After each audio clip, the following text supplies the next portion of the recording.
यदि मन एकाग्र करना है तो सबसे पहले हमें क्या करना है? सबसे पहले हमें आसन जीतना चाहिए। एक आसन से बैठने की हमें आदत डालनी चाहिए। आधा घंटा बैठो पहले दिन, 2-4 दिन आधा घंटा बैठो, फिर 1 घंटे करो, फिर 2 घंटे करो, फिर 6 घंटे करो। आसन बढ़ाते चले जाओ। एक आसन से तभी बैठ पाते हैं जितासन हो। कभी ऐसे कर लिया, कभी ऐसे कर लिया, ऐसे नहीं।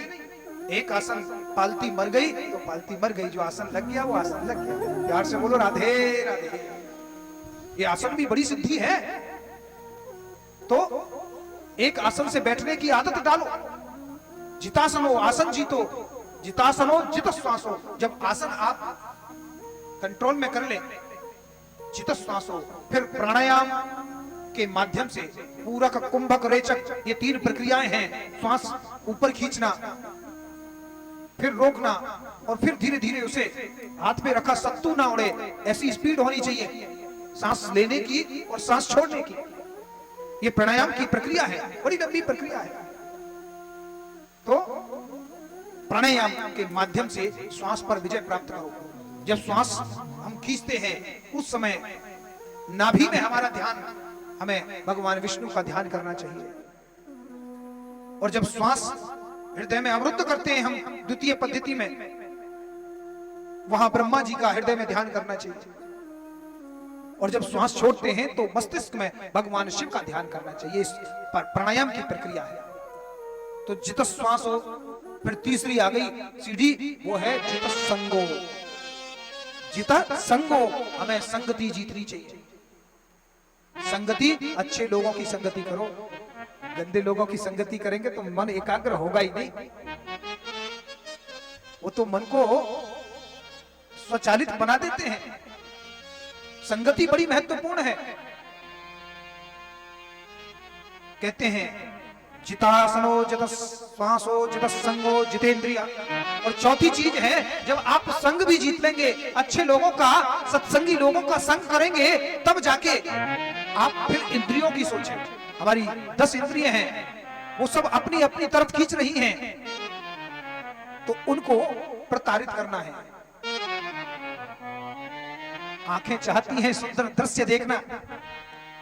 अरे दृश्य दिखाओ ना। अब ये फुअड़ मूवी दिखाने से क्या फायदा? फुअड़ मूवी दिखाने से क्या फायदा? आजकल कैसी कैसी मूवी पिक्चर चल रही है।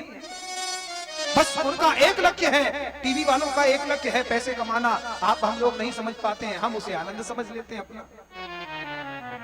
अरे आंखें चाहती है सुंदर दृश्य देखना, तो दिखाओ ना, रामायण दिखाओ। और रामायण देखो, ये भी एक विषय चिंता का है, जो आधुनिक आज की जो रामायण और वो बना बना के डाल रहे हैं ना, जिनका कोई लेना देना हमारे शास्त्रों से नहीं है। कई सारी चीजों का परिवर्तन उसे बिगाड़ दिया है। नए वालों की तरफ मत जाओ, जहां भगवान राम के सिर पर मुकुट ही नहीं है, जहां भगवान राम को बड़े ही आधुनिक ढंग में दिखाया गया है, ऐसे हमारे राम नहीं हो सकते। ऐसे दृश्य, ऐसे सीरियल अपने बच्चों को भी मत दिखाओ। सज्जनों, जितासनो, जित श्वासो, जित संगो, जितेंद्रिया। हमारे कान कहते हैं सुंदर संगीत सुनना चाहते हैं, सुनाओ ना उनको संगीत। मीराबाई की कविता, कबीर दास जी के दोहे, सुंदर सुंदर भजन सुनाओ ना उनको।